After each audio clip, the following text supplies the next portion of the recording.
Hi, this is Jesse, and I'm here on campus at Stanford where I'm teaching a class this week about gamification for product and service design with Laura Pickel. And at our courses for the D-School and continuing studies here on campus, we like to look at games and figure out what is it about the game that might be applicable to learning and that might help us to help make learning stick and to improve performance. And so we look at three simple elements. So one is what makes a game work. Number two is what makes it fun.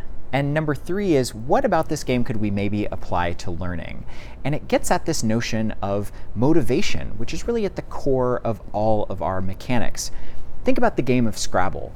Ultimately, it's a bunch of wood blocks that you engage with, right? So why do people engage with those wooden blocks and not others? And it's because there's been some smart design principles attached to it. So there's the element of points and scoring, that each of these blocks is worth a certain number of points. And if you put them in the right order and get a triple word score, you might score more points than someone else. That's a really strong mechanic. So how could we use points and scoring for learning? Secondly, it uses randomization, that no two hands and no two games will ever be alike.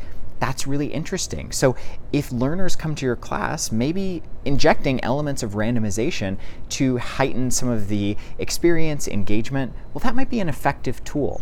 We dig into mechanics like these two and so many more as a way of understanding how can we better create learning that leverages some of these things that make games work, fun, and apply those in a context that help people perform.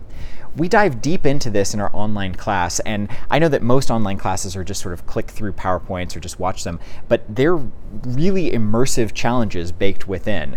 We teach people how to play games with a detective's magnifying glass, of figuring out how you can apply certain elements of games like Cards Against Humanity, Scrabble, Monopoly, you name it. You'll never play a game again and not think about how can I apply this to learning.